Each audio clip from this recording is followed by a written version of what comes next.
पूरे देश में लोकसभा का चुनाव चल रहा है। 6 चरण का चुनाव हो गया है, 7वें चरण का चुनाव है और ये आखिरी चरण का चुनाव है। यही तय करेगा कि देश में आखिर में किसकी सत्ता आने वाली है और कौन आदमी सत्ता से बाहर जाने वाला है। बिहार में लगातार देखा जा रहा है कि भारत के जो प्रधानमंत्री है वो रोड शो कर रहे हैं और आकर के कह रहे हैं कि राष्ट्रीय जनता दल के जो कार्यकर्ता है वो तो मुजरा करते हैं और उसके अलावा कई ऐसे बातें कह रहे हैं। एक तरीके से कहा जाए तो प्रधानमंत्री जी धमका भी रहे हैं, जो विपक्ष के नेता है जो ज़्यादा सीट लाने की अपेक्षा रखते हैं उन लोगों को धमका भी रहे, कह रहे हैं कि 4 तारीख के बाद में आपको जेल भेज दिया जाएगा। इन्हीं सारे मसले पे बात करने के लिए हमारे साथ में विनीता भारती हैं, राष्ट्रीय जनता दल की नेत्री है। इनसे जानते हैं कि आखिर में क्या इनका एजेंडा है, किस एजेंडा पे ये लोग चुनाव लड़ रहे हैं, कितना सीट जीत रहे हैं और क्या ये जो नीतीश कुमार को कहा जा रहा है कि ये फिर बदलने वाले हैं, इस पर इनकी क्या प्रतिक्रिया है।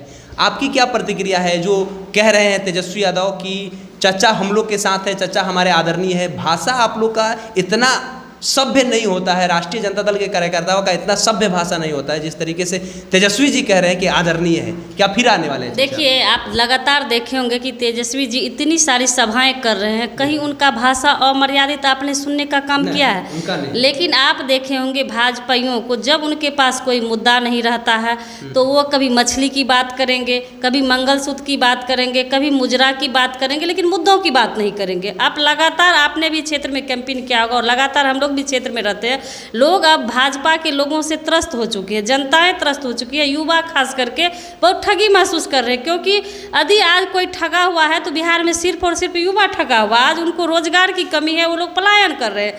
तो चाचा ही तो खुद कहा था कि हम लोग जब जो 14 में आ गए हैं वो 24 में नहीं आएंगे। तो तेजस्वी जी तो चाचा की ही बात कर रहे हैं, ऐसा तो नहीं है कि वो अपने मन से कर रहे हैं। चाचा खुद बोले थे कि जो 14 में आ गए वो 24 में नहीं आएंगे। तो ये तो चाचा खुद कह रहे कि मैं 24 में आने वाला हूँ नहीं, भाजपा की सरकार 24 में बनने वाली है नहीं। अच्छा, एक बात ठीक है कि कह रहे हैं कि नहीं आएंगे, लेकिन वो लोग तो कहते हैं ना कि इस बार 400 पार। तो 400 पार कैसे कह रहे हैं? क्या ये पहले से सब कुछ सेट है उनका कि 400 पार हमारा आ रहा है? देखिए, आप देखे होंगे कि भाजपा का एक वीडियो वायरल हुआ था जिसमें वो गिरगिरा रहे थे कि ईवीएम हमको किसी तरह 400 सीट दिला दे। तो आप देखते होंगे उन लोग का सेटिंग क्या है।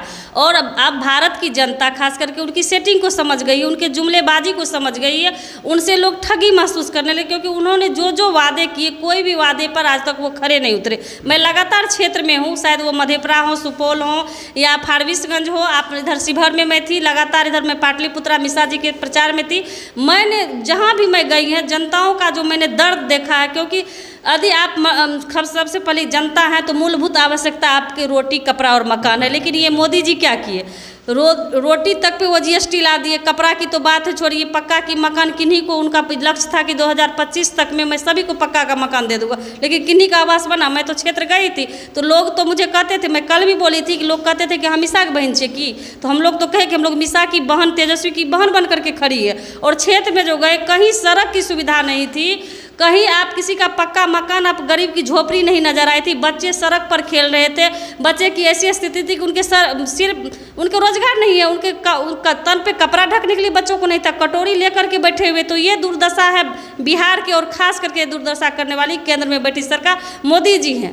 और ये दुर्दशा बिहार के लोग बर्दाश्त नहीं करेंगे। क्योंकि मोदी जी जिस मंच पे गए उन्होंने कहा मैंने चीनी मिल को चालू करवाऊंगा, बिहार के लिए कई कारखाने खुलवाऊंगा, बिहार में हेलीपैड, पूर्णिया में आप देखे होंगे। तो उनकी तो बहुत सारी ऐसी समस्याएं जो खरे उतरे नहीं, बिना हेलीपैड का भी वो कहते कि मैंने दरभंगा में एम्स दे दिया। तो उनकी जुमलेबाजी अब जनता समझ जुमलेबाजी एक तरफ है, दूसरे तरफ में ये बातें कह रहे थे प्रधानमंत्री काराकाट में जब भाषण दे रहे थे तो उन्होंने कहा कि 4 तारीख के बाद में जितना मामला है पुराना सब खुलेगा और उसके बाद में तेजस्वी यादव को जेल भेजा जाएगा। तो आपके नेता तो अब जेल चले जाएंगे, आप लोग कैसे काम करिएगा? देखिए, ये कोई उनका चुनावी एजेंडा है, वो डराने की कोशिश कर रहे हैं। लेकिन हम लोग बिहारी हैं। तेजस्वी जी कल भी आप देखे होंगे मंच से कहा कि भाई हमको जेल में डाल देना, हिंदू मुस्लिम जात पर अब लड़ाना बंद करो, मंदिर मस्जिद की बात बंद करो, हम काम पे विश्वास करो ना, मुद्दों की बात करो ना। वो ने बिहार ने उनको कम से कम 39 सांसद देने का काम किया। वो तो बिहार को विशेष राज्य का दर्जा नहीं दे सके।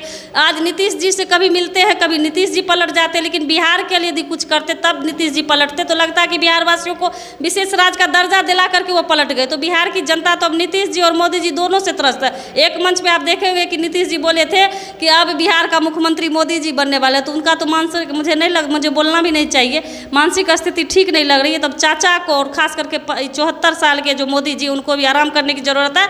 अब देश की सत्ता युवाओं के हाथ में जाने वाली है, युवाओं के लिए काम होने वाला, युवाओं के भविष्य उज्जवल होने वाला। और महिला आरक्षण को लेकर के जैसे हम जैसी महिलाएं आपके बीच में आज बोल रहे हैं, तो वह भी माननीय लालू प्रसाद जी का देन है। तो हम लोग तो मजबूती से, चाहे वो तेजस्वी जी हो, आदरणीय लालू प्रसाद यादव जी हो, उनके लिए काम करे हैं। और जब तक सांस रहेगा राजद के लिए हम लोग झंडा ढोते रहेंगे और क्षेत्र में जाकर काम करते रहेंगे।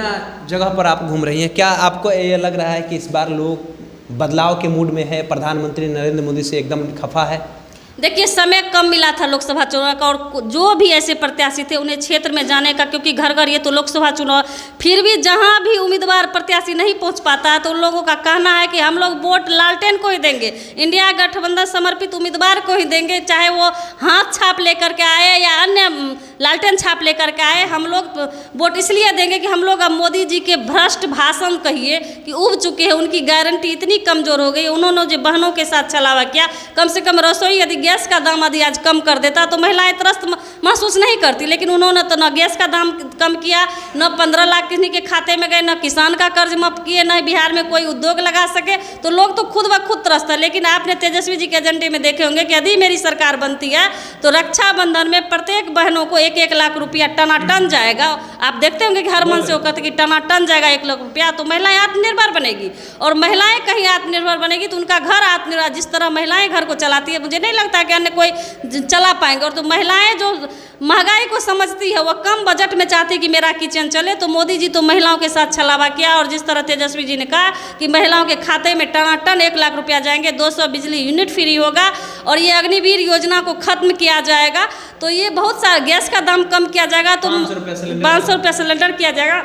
तो महिलाएं तो अब खुशी महसूस कर रही कि कब तेजस्वी जी का सरकार बने, कब खास करके इंडिया गठबंधन की सरकार बने, जो हम लोग का अमन चैन और शांति से अपना घर चलाएंगे, अपने बच्चे को चलाएंगे, अच्छी शिक्षा दे पाएंगे। तो पूरे बिहार अब बदलाव खोज रही है और इंडिया गठबंधन की सरकार केंद्र में बनने वाली है। चलिए, तो इंडिया गठबंधन की सरकार केंद्र में बनने वाली है, ये साफ तौर पर कह रहे हैं कि प्रधानमंत्री नरेंद्र मोदी धमकाने के लिए, डराने के लिए उन्हें ये इस बात का डर हो गया है कि वो चुनाव हार रहे हैं, इसलिए ये सारी बातें कह रहे हैं। नीतीश कुमार को कहा गया था पहले ही कि जो 14 में आ गए वो 24 में नहीं आएंगे, ये नीतीश कुमार का स्टेटमेंट था। तो ये कह रही है कि तेजस्वी यादव ये भी बातें कह रहे हैं आदरणीय, इसलिए कहा जा रहा है क्योंकि आने वाले समय में हो सकता है कि नीतीश कुमार साथ में आ जाए। आपकी क्या प्रतिक्रिया है, लिखिएगा कमेंट बॉक्स में। हमारा नाम केशव यादव है, पब्लिक स्टेशन आप देख रहे हैं। बहुत बहुत धन्यवाद।